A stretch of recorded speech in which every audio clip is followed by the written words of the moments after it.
बृहस्पतिवार के व्रत की विधि। बृहस्पतिवार के दिन जो भी स्त्री पुरुष व्रत करे उसको चाहिए कि वह दिन में एक ही समय भोजन करे, क्योंकि बृहस्पतिश्वर भगवान का इस दिन पूजन होता है। भोजन पीले चने की दाल आदि का करे, परंतु नमक नहीं खाए, और पीले वस्त्र पहने, पीले ही फलों का प्रयोग करे, पीले चंदन से पूजन करे। पूजन के बाद प्रेम पूर्वक गुरु महाराज की कथा सुननी चाहिए। इस व्रत को करने से मन की इच्छाएं पूरी होती हैं और बृहस्पति महाराज प्रसन्न होते हैं। धन, पुत्र, विद्या तथा मनवांछित फलों की प्राप्ति होती है। परिवार को सुख तथा शांति मिलती है।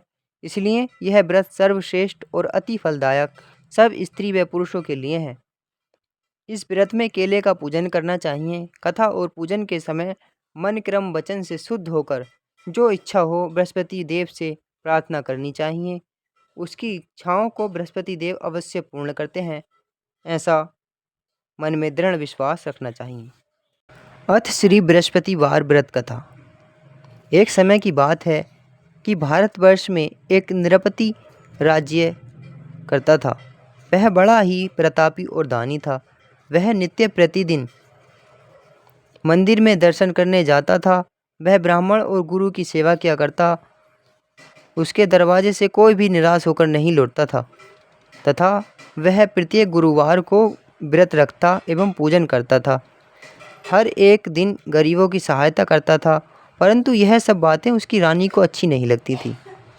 वह न व्रत करती और न किसी को एक दमड़ी तक दान में देती थी, तथा राजा से भी ऐसा करने को मना किया करती थी। एक समय की बात है कि राजा तो शिकार खेलने वन को गए हुए थे। घर पर रानी और दासी थीं। उस समय गुरु बृहस्पति देव एक साधु का रूप धारण कर राजा के दरवाजे पर भिक्षा मांगने गए, तथा भिक्षा मांगी तो रानी कहने लगी, हे साधु महाराज, मैं इस दान और पुण्य से तंग आ गई हूँ। मेरे से तो घर का ही कार्य समाप्त नहीं होता। इस कार्य के लिए तो मेरे पति देव ही बहुत हैं। अब आप इस प्रकार की कृपा करें कि वह सब धन नष्ट हो जाए तथा मैं आराम से रह सकूं। साधु बोले, हे देवी, तुम तो बड़ी विचित्र हो।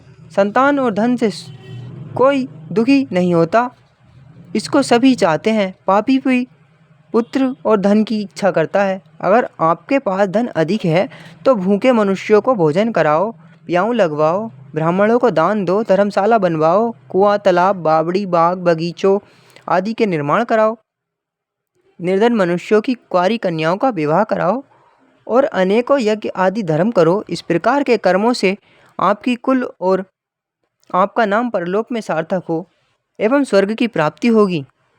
मगर वह रानी इन बातों से खुश न हुई।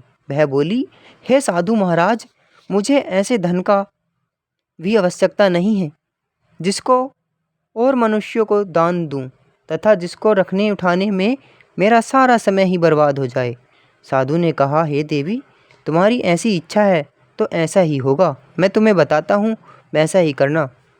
बृहस्पतिवार के दिन घर को गोबर से लीपना, अपने केशों को धोना, केशों को धोते समय स्नान करना, राजा से कहना वह हजामत करवाए, भोजन में मांस मदिरा खाना, कपड़ा धोबी के यहाँ धुलने डालना। इस प्रकार 7 बृहस्पतिवार करने से तुम्हारा सब धन नष्ट हो जाएगा। ऐसा कहकर वह साधु महाराज वहाँ से अंतर्ध्यान हो गए।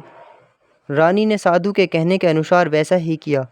3 बृहस्पतिवार ही बीते थे कि उसका समस्त धन नष्ट होने लगा और भोजन के लिए दोनों समय तरसने लगे। सांसारिक भोगों से दुखी रहने लगे। तब वह राजा रानी से कहने लगा कि रानी, तुम यहाँ पर रहो, मैं तो दूसरे देश को जाऊँ, क्योंकि यहाँ पर मुझे सभी मनुष्य जानते हैं, इसलिए कोई कार्य भी नहीं कर सकता। देश चोरी परदेश भीख बराबर है। ऐसा कहकर राजा परदेश चला गया। वहाँ जंगल में जाता और लकड़ी काट कर लाता और शहर में बेचता। इस तरह जीवन व्यतीत करने लगा। इधर राजा के घर रानी और दासी दुखी रहने लगीं। किसी दिन भोजन मिलता और किसी दिन जल पीकर ही रह जाती। एक समय रानी और दासी को 7 रोज बिना भोजन के व्यतीत हो गए। तो रानी ने अपनी दासी से कहा, हे दासी, यहाँ पास ही के नगर में मेरी बहन रहती है। वह बड़ी धनवान है। तू उसके पास जा और वहाँ से 5 शेर बेझर मांग ला, जिससे कुछ समय के लिए गुजर हो जाएगी। इस प्रकार रानी की आज्ञा मानकर दासी उसकी बहन के पास गई तो रानी की बहन उस समय पूजन कर रही थी, क्योंकि उस रोज़ बृहस्पतिवार का दिन था।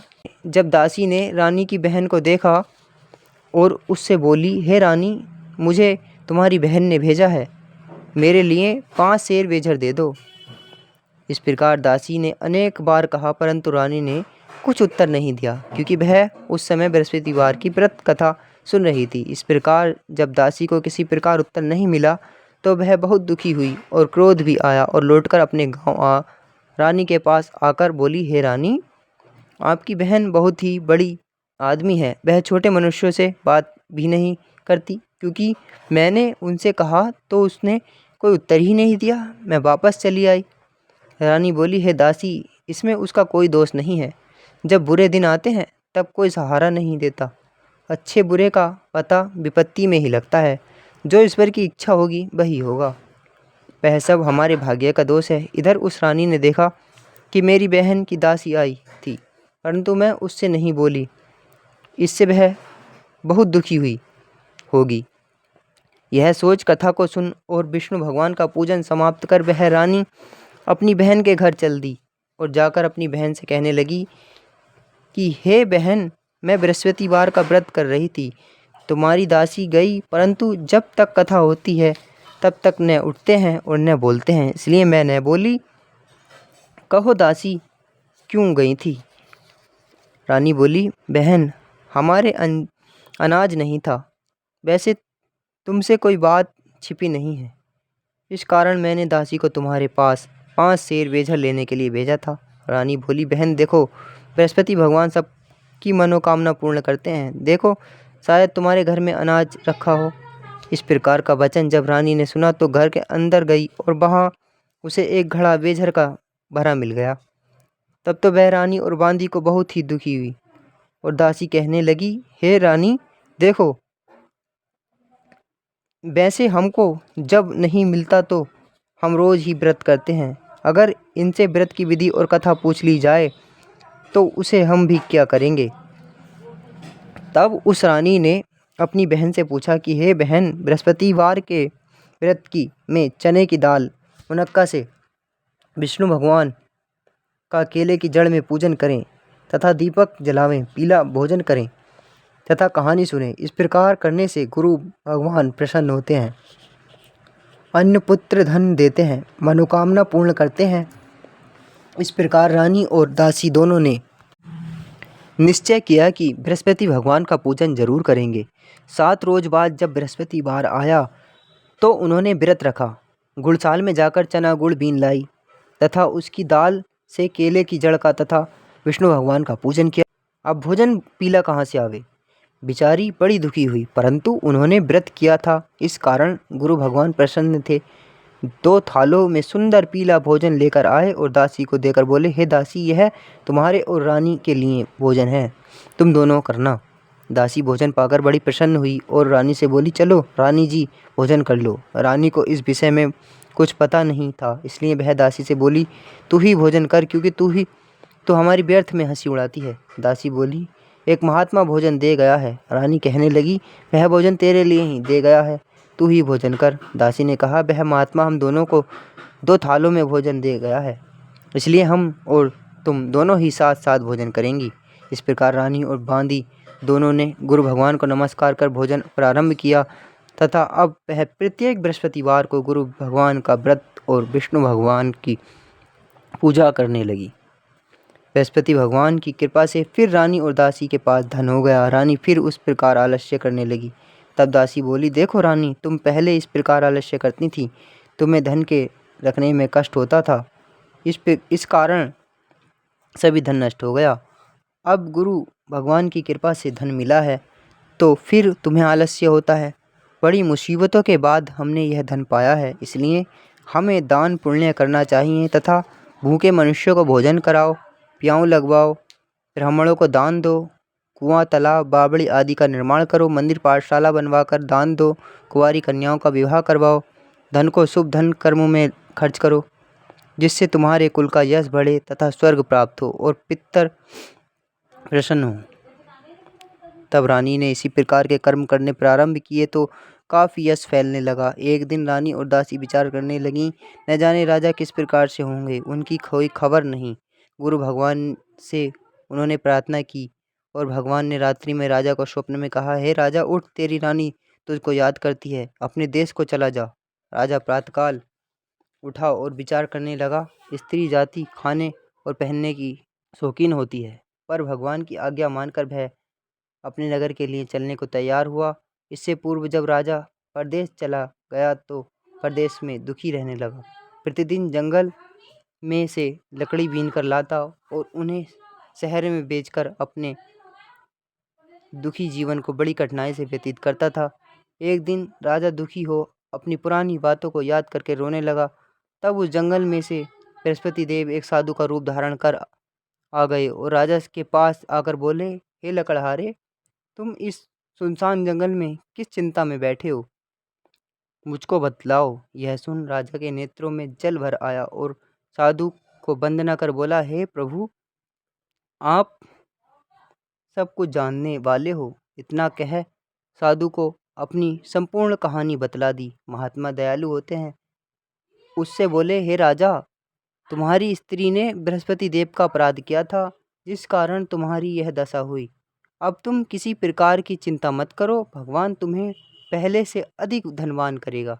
देखो, तुम्हारी स्त्री ने गुरुवार का व्रत प्रारंभ कर दिया है और तुम मेरा कहा मानकर बृहस्पतिवार को व्रत करके चने की दाल गुड़ को लोटे में डालकर केले का पूजन करो, फिर कथा कहो और सुनो, भगवान तेरी सब मनोकामनाओं को पूर्ण करेंगे। साधु को प्रसन्न देखकर राजा बोले, हे प्रभु, मुझे लकड़ी बेचकर इतना पैसा नहीं मिलता जिससे भोजन करने के उपरांत कुछ बचा सकूं। मैंने रात्रि में अपनी रानी को व्याकुल देखा है, मेरे पास कुछ भी नहीं जिससे उसकी खबर तो मंगा सकूं, और फिर मैं कौन सी कहानी कहूँ, यह मुझको कुछ भी मालूम नहीं है। साधु ने कहा, हे राजा, तुम किसी बात की चिंता मत करो। बृहस्पतिवार के दिन तुम रोजाना की तरह लकड़ियाँ लेकर शहर को जाओ। तुमको रोज से दुगना धन प्राप्त होगा, जिससे तुम भली भांति भोजन कर लोगे तथा बृहस्पति देव की पूजा का सामान भी आ जाएगा। और बृहस्पतिवार की कहानी निम्न प्रकार है। बृहस्पति देव की कहानी। प्राचीन काल में एक ब्राह्मण था। वह बहुत ही निर्धन था।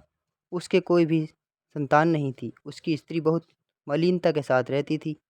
वह स्नान न करती, किसी देवता का पूजन न करती, प्रातःकाल उठते ही सर्वप्रथम भोजन करती, बाद में कोई अन्य कार्य करती थी।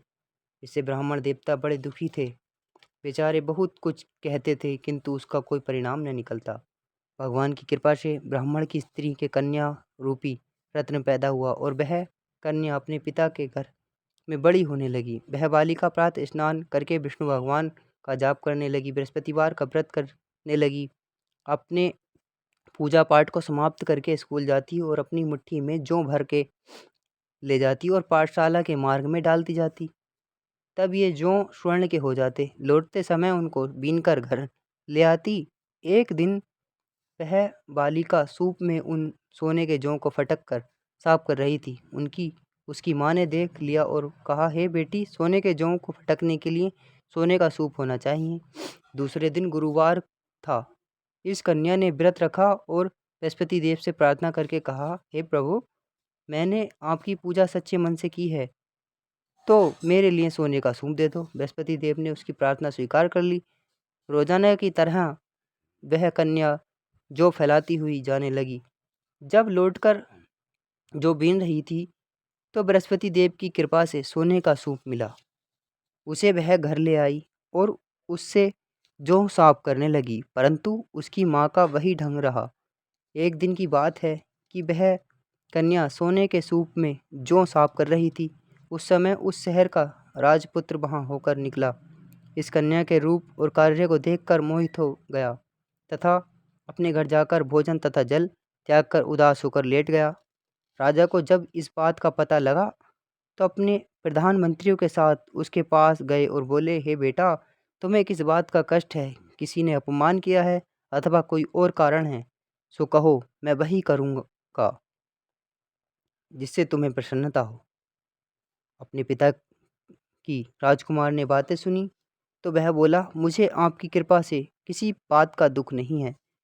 किसी ने मेरा अपमान नहीं किया, परंतु मैं उस लड़की से विवाह करना चाहता हूँ जो सोने के सूप में जौ को साफ कर रही थी। यह सुन राजा आश्चर्य में पड़ा और बोला, हे बेटा, इस तरह की कन्या का पता तुम ही लगाओ, मैं उसके साथ तेरा विवाह अवश्य ही करवा दूंगा। राजकुमार ने उस लड़की के घर का पता बतलाया। तब मंत्री उस लड़की के घर गए और ब्राह्मण की कन्या का विवाह राजकुमार के साथ हो गया। कन्या के घर जाते ही पहले ही भांति पहले की भांति उस ब्राह्मण देवता के घर में गरीबी का निवास हो गया। अब भोजन के लिए भी अन्न बड़ी मुश्किल से मिलता था। एक दिन दुखी होकर ब्राह्मण देवता अपनी पुत्री के पास गए। बेटी ने अपने पिताश्री को दुखी अवस्था में देखा और अपनी माँ का हाल पूछा। तब ब्राह्मण ने सभी हाल कहा। कन्या ने बहुत सा धन देकर अपने पिता को विदा कर दिया। इस तरह ब्राह्मण का कुछ समय सुखपूर्वक व्यतीत हुआ। कुछ दिन बाद फिर वही हाल हो गया। ब्राह्मण फिर अपनी कन्या के यहाँ गया और सभी हाल कहा तो लड़की बोली, है पिताजी, आप माताजी को यहाँ लिवा लाओ, मैं उसे विधि बता दूंगी जिससे गरीबी दूर हो जाए। वह ब्राह्मण देवता अपनी स्त्री को साथ लेकर पहुँचे तो पुत्री अपनी माँ को समझाने लगी, हे माँ, तुम प्रातःकाल उठकर प्रथम स्नान आदि करके विष्णु भगवान का पूजन करो तो सब दरिद्रता दूर हो जाएगी। परंतु उसकी माँ ने एक भी बात नहीं मानी और प्रातःकाल उठकर अपनी पुत्री बच्चों का जूठन खा लिया। एक दिन उसकी पुत्री को बहुत गुस्सा आया और एक रात कोठरी में से सभी सामान निकाल दिया और अपनी माँ को उसमें बंद कर दिया। प्रातःकाल उसमें से निकाला तथा स्नान आदि करा के पूजा पाठ करवाया तो उसकी माँ की बुद्धि ठीक हो गई और फिर प्रत्येक बृहस्पतिवार को व्रत रखने लगी। इस प्रकार इस व्रत के प्रभाव से उसकी माँ भी बहुत ही धनवान तथा पुत्रवती हो गई और बृहस्पति जी के प्रभाव से स्वर्ग को प्राप्त हुई तथा वह ब्राह्मण भी सुखपूर्वक इस लोक के सुख भोग कर स्वर्ग को प्राप्त हुए। इस तरह कहानी कहकर साधु देवता वहाँ से लोप हो गए। धीरे धीरे समय व्यतीत होने पर फिर वही बृहस्पतिवार का दिन आया। राजा जंगल से लकड़ी काट कर किसी शहर में बेचने गया। उसे उस दिन और दिन से अधिक पैसा मिला। राजा ने चना गुड़ आदि लाकर बृहस्पतिवार का व्रत किया। उस दिन से उसके सभी कलेश दूर हुए, परंतु जब दोबारा गुरुवार का दिन आया तो बृहस्पतिवार का व्रत करना भूल गया। इस कारण बृहस्पति भगवान नाराज हो गए। उस दिन उस नगर के राजा ने विशाल यज्ञ का आयोजन किया तथा शहर में यह घोषणा कर दी कि कोई भी मनुष्य अपने घर भोजन न बनावे व आग जलावे। समस्त लोग मेरे यहाँ भोजन करने आए। इस आज्ञा को जो न मानेगा उसके लिए फांसी की सजा दी जाएगी। इस तरह की घोषणा संपूर्ण नगर में करवा दी गई। राजा की आज्ञा अनुसार शहर के सभी लोग भोजन करने गए, लेकिन लकड़हारा कुछ देर से पहुंचा, इसलिए राजा उसको अपने साथ घर लिवा के ले गए और ले जाकर भोजन करा रहे थे तो रानी की दृष्टि उस खुंटी पर पड़ी जिस पर उसका हार लटका हुआ था। वह वहाँ पर दिखाई नहीं दिया। रानी ने निश्चय किया कि मेरा हार इस मनुष्य ने चुरा लिया है। उसी समय पुलिस बुलाकर उसको जेल खाने में डलवा दिया। जब राजा जेल खाने में पड़ गया और बहुत दुखी होकर विचार करने लगा कि न जाने कौन से पूर्व जन्म के कर्म से मेरे लिए दुख प्राप्त हुआ है, और उसी साधु को याद करने लगा जो कि जंगल में मिला था। उसी समय तत्काल बृहस्पति देव साधु के में प्रकट हो गए और उसकी दशा को देखकर कहने लगे, अरे मूर्ख, तूने बृहस्पति देवता की कथा नहीं करी, इस कारण तेरे लिए दुख प्राप्त हुआ है। अब चिंता मत कर, बृहस्पतिवार के दिन जेल खाने के दरवाजे पर 4 पैसा पड़े मिलेंगे, उनसे तू बृहस्पति देव की पूजा करना, तेरे सभी कष्ट दूर हो जाएंगे। बृहस्पतिवार के रोज उसे 4 पैसे मिले। राजा ने कथा कही।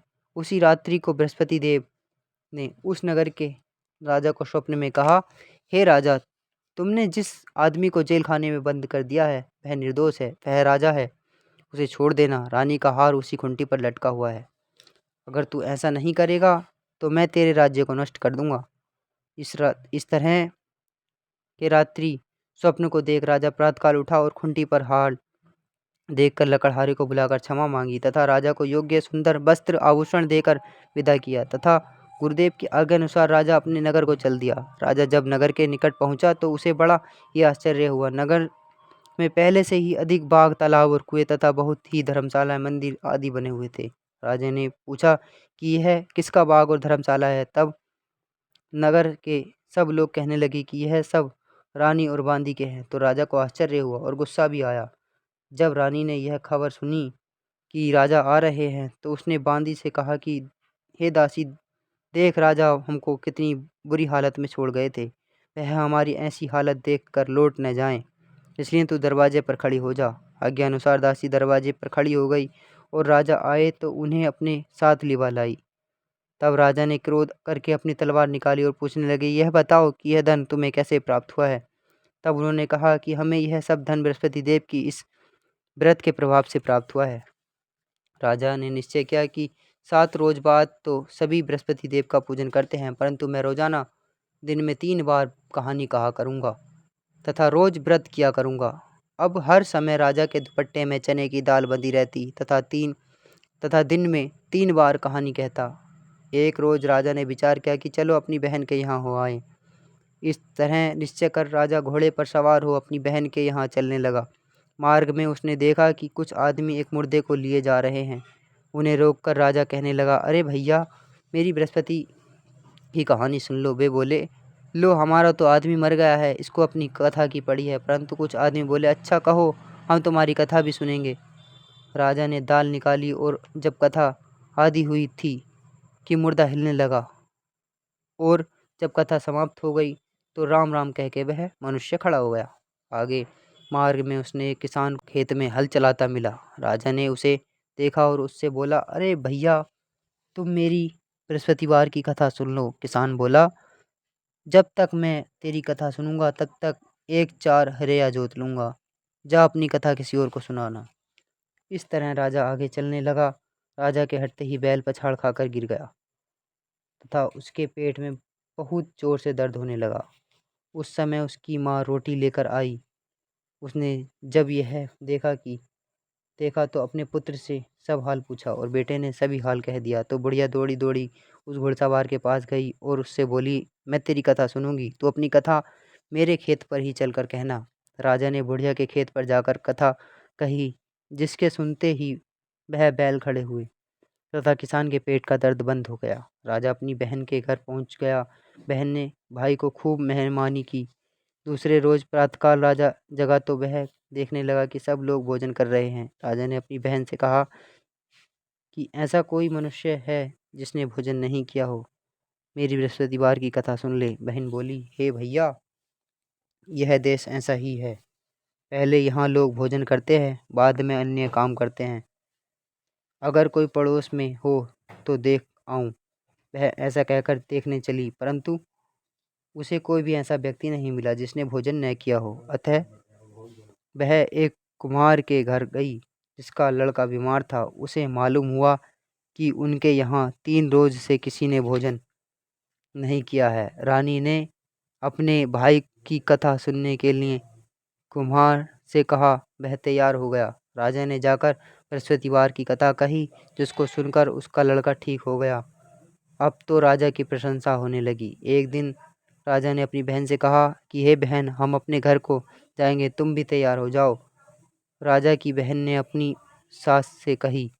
सास बोली, हाँ चलो, चली जाओ, परंतु अपनी लड़के को मत ले जाना, क्योंकि तेरे भाई के कोई औलाद नहीं होती है। बहनों ने अपने भैया से कहा, हे भैया, मैं तो चलूंगी, कोई बालक नहीं जाएगा। राजा बोला, जब कोई बालक नहीं जाएगा तब तुम ही क्या करोगी। बड़ी दुखी मन से राजा अपने नगर को लौट आया। राजा ने अपनी रानी से कहा, हम निर्वंशी राजा हैं, हमारा मुंह देखने का धर्म नहीं है और कुछ भोजन आदि नहीं किया। रानी बोली, हे प्रभु, बृहस्पति देव ने हमें सब कुछ दिया है, हम औलाद अवश्य देंगे। उसी रात को बृहस्पति देव ने राजा को स्वप्न में कहा, हे राजा, उठ, सभी सोच को त्याग दे, तेरी रानी गर्भ से है। राजा को यह सब बात सुनकर बड़ी खुशी हुई। 9वें महीने में उसके गर्भ में एक सुंदर पुत्र पैदा हुआ। तब राजा बोला, हे रानी, स्त्री बिना भोजन के रह सकती है, बिना कहे नहीं रह सकती। जब मेरी बहन आए तुम उससे कुछ कहना मत। रानी ने सुनकर हाँ कर दिया। जब राजा की बहन ने यह शुभ समाचार सुना तो वह बहुत खुश हुई तथा बधाई लेकर अपने भाई के यहाँ आई। तभी रानी ने कहा, घोड़ा चढ़कर तो नहीं आई, गधा चढ़ी आई। राजा की बहन बोली, भाई मैं इस प्रकार न कहती तो तुम्हें औलाद कैसे मिलती। बृहस्पति देव ऐसे ही हैं, जैसी जिसके मन में कामनाएं हैं सभी को पूर्ण करते हैं। जो सद्भावना पूर्वक बृहस्पतिवार का व्रत करता है एवं कथा पढ़ता है अथवा सुनता है और दूसरों को सुनाता है, बृहस्पति देव उसकी सभी मनोकामना पूर्ण करते हैं। भगवान बृहस्पति देव उनकी सदैव रक्षा करते हैं। संसार में सद्भावना से भगवान जी का पूजन व्रत सच्चे हृदय से करते हैं तो उनकी सभी मनोकामनाएं पूर्ण करते हैं। जैसी सच्ची भावना से रानी और राजा ने उसकी कथा का गुणगान किया तो उनकी सभी इच्छाएं बृहस्पति देव जी ने पूर्ण की। इसलिए सब कथा सुनने के बाद प्रसाद लेकर जाना चाहिए। हृदय से उनका मनन करते हुए जयकारा बोलना चाहिए। बोलो बृहस्पति देव की जय, विष्णु भगवान की जय।